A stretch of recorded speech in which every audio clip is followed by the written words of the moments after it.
সবাই কেমন আছেন? আজকে আমার ছোট ছেলেটা কীরকম গুলো ছিল, স্বাস্থ্য কত ভালো ছিল আজকে সেটা আপনাদেরকে দেখাবো। আর কি কি করতো সেগুলো আজকে দেখাবো। দেখেন বাড়ির কাজের সময় সে কি করতো।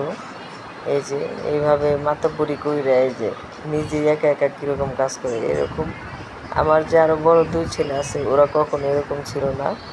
ও এই যে এরকম করে কাজ করতো। দেখেন আমার এইরকম গুলো ছেলেটা স্বাস্থ্য খারাপ হয়ে গেছে একদম। আসলে এটা অনেক কষ্টে থেকে হয়েছে। আমি ওকে বাড়ি করার পরে এত ঝামেলা হয়েছে, মানে টাকা পয়সার ঋণে জড়িয়ে গেছিলাম, যার জন্য ওকে ঠিকমতো আমি দুধটা দিতে পারি নাই, যার কারণে এরকম হয়েছে। তো ছেলে যেরকম করতে থাকে, তো যাই হোক ও ছেলেটা আমার শুকিয়ে গেছে দেখে অনেক কষ্ট লাগে। আসলে বাচ্চাদের ঠিকমতো টাকা পয়সা হাতে না থাকলেও কিন্তু খাওয়ানো যায় না। যে আবার ওকে আরেকদিন খাওয়াইছে, বাবার হাতে খায়, ওইটা ভিডিও করে রাখছি। আসলে বাচ্চা মানুষ, ছোট ছেলের বাবা খাওয়াইয়া দেয় আর বাপেরে ধরে রাখে, কলার ধরে, গেঞ্জি ধরে। টাকা হাতে থাকলে সব মজা করা যায়, আর টাকা যখন না থাকে তখন কোনো কিছুই করা যায় না ভাই বোনেরা, ঠিক আছে? তাই আসলে হিসাব করে সবাই চলবেন। আজকে হিসাব না করার কারণে অনেকটাই জীবনে সমস্যা পড়ে গেছি।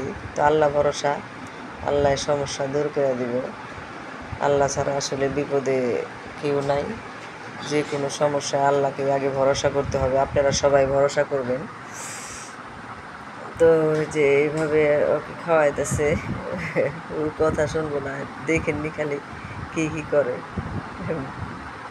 বাপের তো বিরক্ত হয়ে যায়, তারপর আমি বলি তুমি খাওয়াই দাও, তো যে দিতেছে। বাপের হাতে খাইব, আমার যে আবার বাপের বোতল নিয়ে উঠছে, বাড়ি দিব কথা কয়ে দিকে। আমার পুলা শুকিয়ে গেছে একবার, আমার খুব খারাপ লাগে আমার ছেলেটাকে দেখে।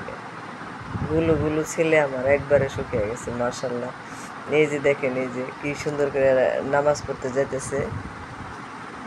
তা আমি আসলে আমার বাবার বাড়ি ছিলাম যখন এই বাড়ির কাজ করি, আমার বোনের ঘরে যে ওর ঘরে ছিলাম। ওই যে দুই ছেলে ওরা নামাজ পড়তে যেতেছে, হ্যাঁ, ওকে ধরে আনলো। আমি বলি যে এমনি এমনি করো, তা তো শুনে না। ওর মতো যায়, মসজিদে যাইব, শুক্রবার জুমার নামাজ পড়তে যাইব। এই যে মোনাজাত ধরে কীভাবে, আমার কলিজার টুকরা ছেলে, এই যে কি সুন্দর করে মোনাজাত ধরে। মোনাজাতের স্টাইল কি মিলিয়ে দেয় আর দুষ্টামি করে। আমি বলি ভিডিও করবো আর দুষ্টামি করে।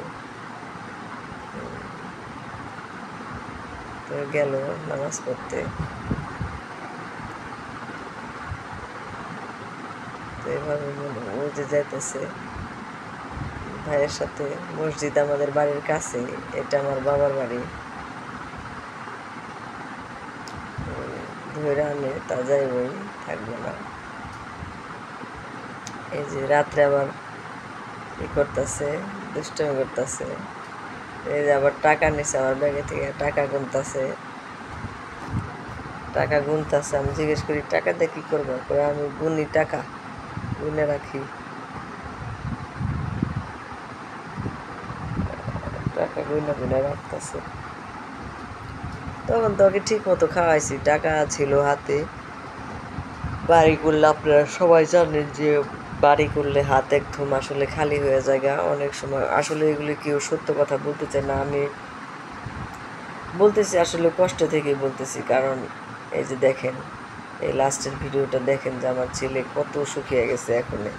এগুলো তো আগের 2 বছর 3 বছর আগে। এখন এই যে কিছুদিন আগে একদম জ্বরে অসুস্থ হয়ে গেছিলো তো পরে এই যে এরকম শুকিয়ে গেছে। বলতেছে যে তুমি শুকিয়ে গেছো দুষ্টুমি করে, তোমরা সবাই আমাকে মারো, এই জন্য আমি শুকিয়ে গেছি মাঝখান দিয়ে আসলে অনেক শুকিয়ে গেছে জ্বর ছিল কতদিন। আমার ওই যে ঠান্ডার কারণে অবস্থা হয়েছে।